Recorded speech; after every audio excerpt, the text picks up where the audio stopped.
अनंत, विज्ञान आणि अध्यात्म दोन्हीकडे येणारा, कधी इन्फिनिटी कधी अनडिफाईंड. मला जो समजला तो आज सांगणार आहे. अनंत दोन्हीकडं कशाही प्रकारे आला तरी फक्त संकल्पनेच्या स्वरूपातच समजून घेता येणारा, हातात येता येता सुटणारा. मला जो समजला तो अनंत. एकाला 1 भागा उत्तर 1, एकाला 1 भागा उत्तर 10, असंच भागत शून्यापर्यंत जा. जे उत्तर येतं ते म्हणजे इन्फिनिटी किंवा अनंत. ज्याला समजून घ्यायचं आहे त्याला अशा पद्धतीने अनंत कळेल.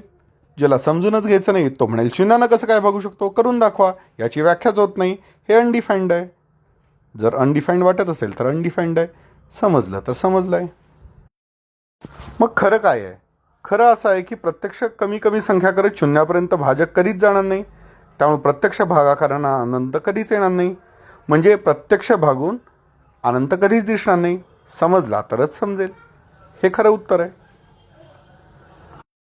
आता लहानपणी कसं मोठात मोठा अंक सांगताना तुझ्यापेक्षा एकनं जास्त सांगतो, पण असा अनंत कधी होत नाही. पण साधारण संकल्पना तेव्हाही माहिती असते, पण त्यावेळी आपण प्रामाणिक असतो. आता लहानपणी आठवूया जेव्हा 10पेक्षा मोठी संख्या आपल्यासाठी खूप खूप खूप मोठी संख्या होती. म्हणजे 10पेक्षा मोठी संख्या अनंत होती, पण त्यावेळी आपण प्रामाणिक होतो, हे लक्षात ठेवूया.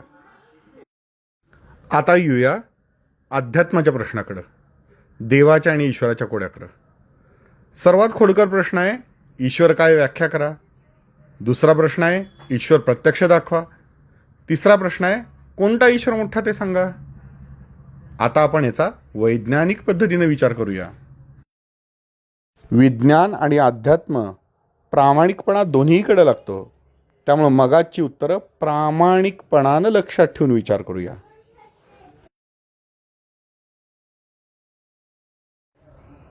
प्रामाणिकपणानं विचार केला तर लक्षात येईल, विज्ञानातला अनंत, अध्यात्मातला अनंत किंवा ईश्वर दोन्ही उत्तर एकच आहेत.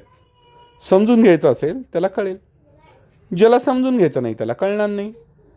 आता मोठा ईश्वर कोणता याचं उत्तर मिळालं का?